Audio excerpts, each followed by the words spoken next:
Time को लिखेंगे T1/2 of zero order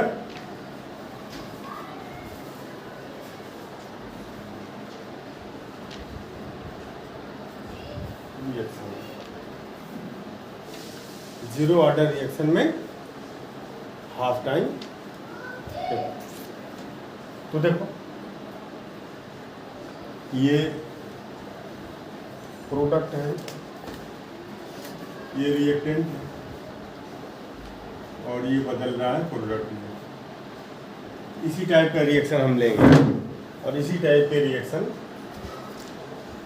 के क्वेश्चन आएंगे तुमको maximum.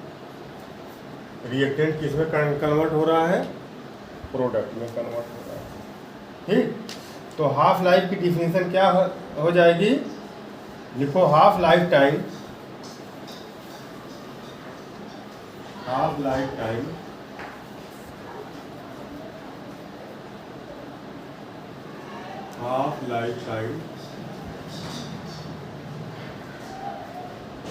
is the time in which reaction is completed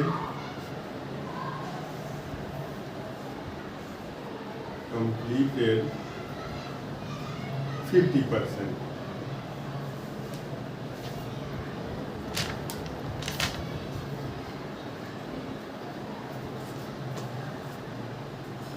जिसमें रिएक्शन 50% कंप्लीट हो जाएगा,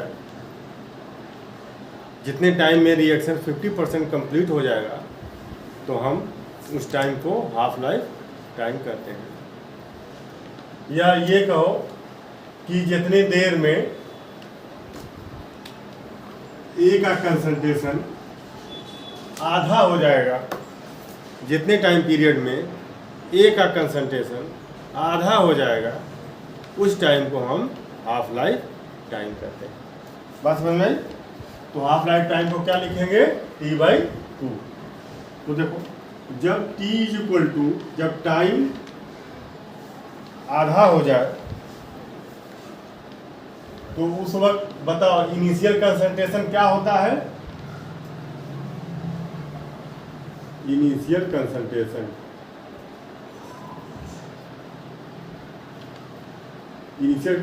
को क्या लिखते हैं? A0 से।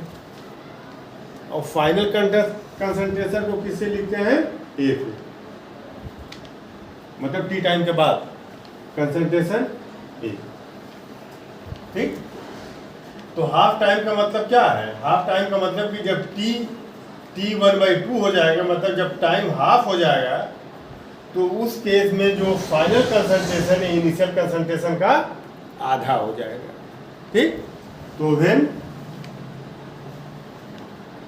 T = T½ तो ये जो कंसंट्रेशन है रिमेनिंग कंसंट्रेशन ये इनिशियल कंसंट्रेशन का आधा हो जाएगा। नहीं हो जाएगा, इनिशियल कंसंट्रेशन का आधा हो जाएगा।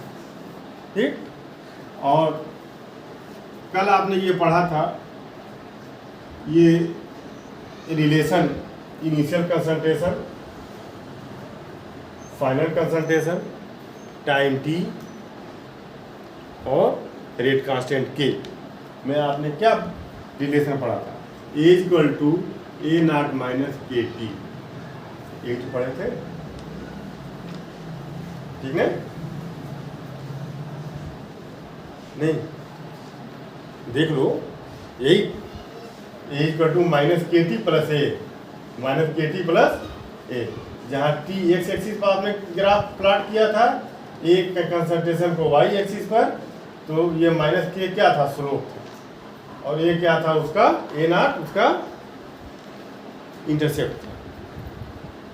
ठीक है?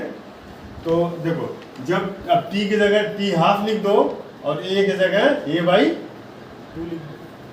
A की जगह लिख दीजिए A0/2, A0 - K। अब ये टाइम क्या हो जाएगा? हाफ। इसको इधर ले लो, इसको इधर ले लो। तो K T half equal to A naught minus A naught by two. A naught में से A naught by two minus करोगे तो ए नॉट बाई टू बचेगा, इस पूरे में से आधा माइनस करोगे आधा बचेगा। तो K T one by two equal to कितना हो जाएगा, A naught by two, A naught by two. तो टी हाफ कितना हो जाएगा, कि इधर आएगा डिनोमिनेटर में बदल जाएगा, ये हो जाएगा ए नॉट बाई टू के, मिल गया, यही है, यही हाफ आएगा। ठीक, अगर इनिशियल कंसंट्रेशन दिया हुआ हो और उसका रेट कांस्टेंट दिया हुआ हो तो इस फार्मूले से आपको ये पता चल जाएगा क्या,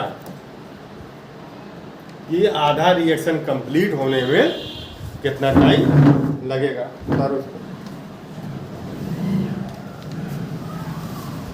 तुम लोगों के लिए तो अगर हम ले लें तो तुमको ये पता है कि फर्स्ट ऑर्डर के रिएक्शन कंसंट्रेशन पर डिपेंड, सॉरी जीरो ऑर्डर के रिएक्शन कंसंट्रेशन पर डिपेंड नहीं करता है। तो मैंने बताया था कि जीरो ऑर्डर का जो रिएक्शन है वो रिएक्टेंट के कंसंट्रेशन पर डिपेंड नहीं करता था। देख, तो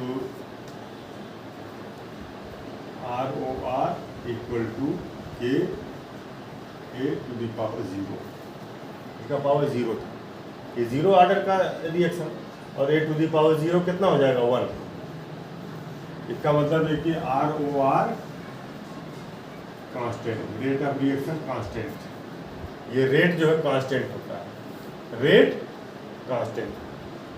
फर्स्ट ऑर्डर के रिएक्शन में रेट क्या होगा, कांस्टेंट, कंसंट्रेशन पर डिपेंड नहीं करेगा। इस पर हम कंसंट्रेशन ले लें और इस पर रेट ले लें तो ये जो रेट कांस्टेंट होगा, जो भी रेट हो वो कांस्टेंट रहेगा, न बढ़ेगा न घटेगा, ये बढ़ता जाएगा घटता जाएगा या बढ़ता जाएगा, ठीक है, बात समझ में आई। मगर देखो इसका इससे क्या रिलेशन है,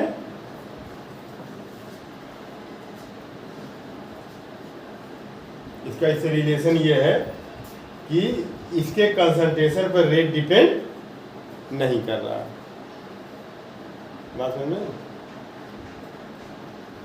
ए का कंसंट्रेशन घटे या बढ़े, ए का कंसंट्रेशन घटे या बढ़े, रेट कांस्टेंट रहेगा। एक तो ये हो गया।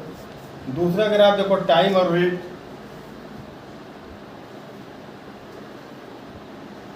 टाइम और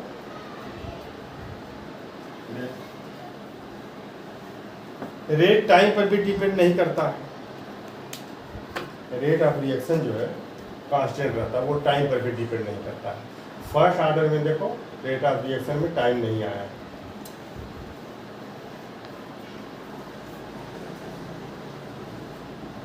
रेट ऑफ रिएक्शन जो है टाइम पर भी डिपेंड नहीं करता। अरे भाई सुनो मेरी बात, टाइम पर ये डिपेंड कब करेगा, जब टाइम बढ़ता, टाइम बढ़े और इसमें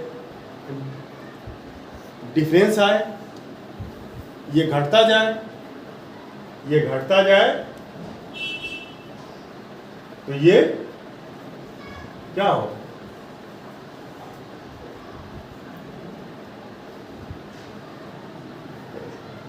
ए का रिएक्टेंट कम होने से ए का जो कंसंट्रेशन है, जैसे जैसे ये बदल रहा है किसमें, मान लो बदल रहा है ए प्रोडक्ट में, ठीक, तो ए कम होता जाए तो रेट ऑफ रिएक्शन कम होता जाए, और ए बात समझ में, इसका मतलब क्या हुआ, ये धीरे धीरे कम होगा ना टाइम के साथ। ये अगर बदल रहा प्रोडक्ट में तो ये क्या होगा, कम होगा। अब जब ये कम होगा तो रेट ऑफ रिएक्शन भी कम होता जाए, जब ये ज़्यादा था तो रेट ऑफ रिएक्शन ज़्यादा था, जब ये टाइम के साथ ये कम होता जाएगा तो रेट ऑफ रिएक्शन कम होता जाएगा। तो हम कहेंगे कि इसका रेट ए के कंसंट्रेशन पर डिपेंड कर रहा है, डायरेक्टली प्रोपोर्शनल है। मगर यहाँ तो रेट ऑफ रिएक्शन कांस्टेंट है, ए पर डिपेंड नहीं कर रहा है, ए पर डिपेंड नहीं कर रहा है, तो एक स्ट्रेट लाइन बनेगी। तो जब ये ए पर डिपेंड नहीं कर रहा है कंसंट्रेशन पर, तो टाइम चाहे जितना भी हो जाए, टाइम पर भी वो डिपेंड नहीं करेगा। बोलो, टाइम पर तो डिपेंड तब करता ना जब ए का कंसंट्रेशन घटता, तो रेट टाइम के साथ ए का कंसंट्रेशन घटे तो रेट घटे। तो टाइम के साथ ए का कंसंट्रेशन तो घट रहा है, मगर रेट पर कोई फर्क नहीं पड़ रहा है, क्योंकि इसके कंसंट्रेशन पर रेट का कोई फर्क नहीं पड़ता है, इसमें जीरो ऑर्डर के रिएक्शन में। बात समझ आई? तो टाइम और रेट का भी अगर आप ग्राफ निकालें तो ये भी स्ट्रेट लाइन आएगा। ठीक, टाइम चाहे जितना भी हो, जब तक ये पूरा खत्म ना हो जाए, जब तक ये पूरा प्रोडक्ट में बदल ना जाए ना, तब तक रेट ऑफ रिएक्शन क्या रहेगा? कांस्टेंट रहेगा। तो टाइम पर कहाँ डिपेंड किया? नहीं किया। रिएक्शन हो रहा है, टाइम बढ़ रहा है और रेट पर कोई फर्क नहीं पड़ रहा है। तो टाइम और रेट का जो ग्राफ होता है ये भी स्ट्रेट लाइन होता है। बात समझ में? और एक और ग्राफ देखो,